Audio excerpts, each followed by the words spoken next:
നന്മ ചെയ്യുന്ന ഒരു വ്യക്തിയാണ് അദ്ദേഹം. കൊലപാതകം ചെയ്തിട്ടില്ല, ബലാത്സംഗം ചെയ്തിട്ടില്ല, പിടിച്ചു പറിച്ചിട്ടില്ല, ഒരു പെണ്ണിന്റെ കഴുത്തറുത്തിട്ടില്ല. അപ്പൊ ഇങ്ങനെ ഒന്നും ചെയ്യാത്ത ഒരു നല്ലൊരു മനുഷ്യനെ അദ്ദേഹത്തെ ഈ ജയിലിൽ പൂട്ടിയിടുക എന്ന് പറഞ്ഞാൽ അത് വളരെയധികം ഖേദകരമാണ്. നമുക്കറിയാലോ അദ്ദേഹത്തിന് എങ്ങനെയാണ് അറസ്റ്റ് ചെയ്തത്. ഒരു സ്പെഷ്യൽ സ്ക്വാഡൊക്കെ രൂപീകരിച്ചാണ് വയനാട് ജാമ്യം പോലും എടുക്കാനുള്ള സമയം കൊടുക്കാതെ.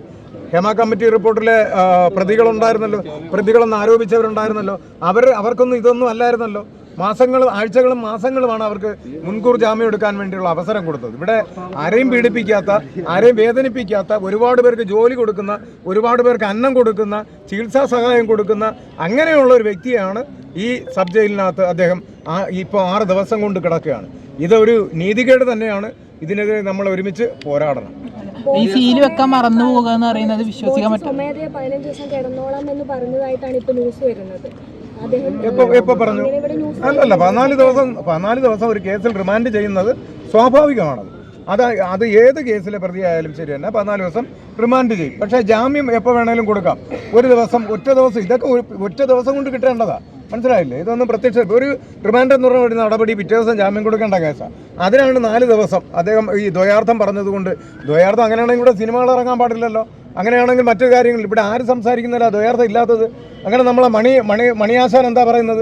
അദ്ദേഹം ഇതിനേക്കാൾ എന്തുമാത്രം ദ്വയാർത്ഥം പറയുന്നുണ്ട്. എന്നിട്ട് അദ്ദേഹത്തെ അറസ്റ്റ് ചെയ്തു. അങ്ങനെ എത്ര പേരുണ്ട്. ഇപ്പം നമ്മൾ പറയില്ലേ, ഏതെങ്കിലുമൊക്കെ സാഹചര്യത്തിൽ നമ്മളെല്ലാവരും ഈ ദ്വയാർത്ഥം പറയുന്നവർ തന്നെ. അങ്ങനെയൊക്കെ ആണെങ്കിൽ നമ്മളെല്ലാവരെയും അറസ്റ്റ് ചെയ്യേണ്ടി വരും. ഇതൊക്കെ വെറും ഉടായിപ്പാണ്. ഇങ്ങനെയൊന്നും ചെയ്യാൻ പാടില്ല. ഇതൊക്കെ അനീതിയാണ്. ഒരു മനുഷ്യനോട് ചെയ്യാവുന്ന ഏറ്റവും വലിയ ക്രൂരതയാണ് ഇപ്പോൾ ബോച്ചയോട് ചെയ്തിരിക്കുന്നത്. ഇത് ഹണി റോസിന്റെ വിജയമാണെന്ന് കരുതുന്നുണ്ടോ? ഹണി റോസിന്റെ അതെന്തുകൊണ്ടാണെന്ന് ചോദിച്ചപ്പോൾ ഒരു സീൽ വെച്ചിട്ടില്ല, ഓർഡറിൽ ഒരു സീൽ വെച്ചിട്ടില്ല എന്ന് പറയുന്നുണ്ട്. എത്രത്തോളം ശരിയാണോ ഇല്ലെന്ന് അറിയില്ല. കാര്യം രാവിലെ മജിസ്ട്രേറ്റ് ജഡ്ജി ഓർഡർ ഇട്ടതാണ് ഉച്ചയ്ക്ക് ശേഷം ജാമ്യം അനുവദിക്കും എന്നുള്ളത്. അത് കഴിഞ്ഞു അദ്ദേഹത്തിന് ജാമ്യം അനുവദിക്കുകയും ചെയ്തു. പക്ഷേ പിന്നീട് എന്താണ് ഇവിടെ സംഭവിക്കുന്നത് എന്നുള്ളത് നമുക്കത് മനസ്സിലാകുന്നില്ല. അപ്പോൾ ഒരുപക്ഷെ നാളെ രാവിലെ ആയിരിക്കാം. കാര്യം സീൽ വയ്ക്കാൻ തിരിച്ചവിടെ കൊണ്ടുപോയി അപ്പോഴേക്കും അവിടെ ഓർഡർ ഓഫീസ് പൂട്ടി എന്നൊക്കെയാണ് പറയുന്നത്. അപ്പോൾ ഇതിലൊരു വ്യക്തത ഇതേവരെ വന്നിട്ടില്ല. എന്തായാലും നമ്മൾ കുറച്ച് സമയം വെയിറ്റ് ചെയ്യും. ഒരു 7 മണി വരെ വെയിറ്റ് ചെയ്യും. അത് ഇറങ്ങിയില്ല എന്നുണ്ടെങ്കിൽ നാളെ രാവിലെ 10 മണിക്ക് ഓഫീസ് 10 മണിക്ക് തുറക്കുമല്ലോ. അപ്പോൾ ഒരു 11 മണിക്കകത്ത് റിലീസ് ഉണ്ടാവും. ഒരു ദിവസം കൂടി ഇവിടെ തന്നെ കഴിയാണെന്നാണ്. അതെ, ഇതിപ്പോൾ ഒരു അജണ്ടയുടെ ഭാഗമാണെന്നാണ് തോന്നുന്നത്. കാര്യം എത്രയോ മണിക്കൂറിന് മുന്നേ പുറത്തുവിടേണ്ട സമയം കഴിഞ്ഞു. അപ്പോൾ ഇത് എന്തോ ഒരു ബെൽറ്റ് വർക്ക് ചെയ്യുന്നുണ്ട്. അത് ആദ്യം മുതലേ നമ്മൾ കാണുന്നതാണ്.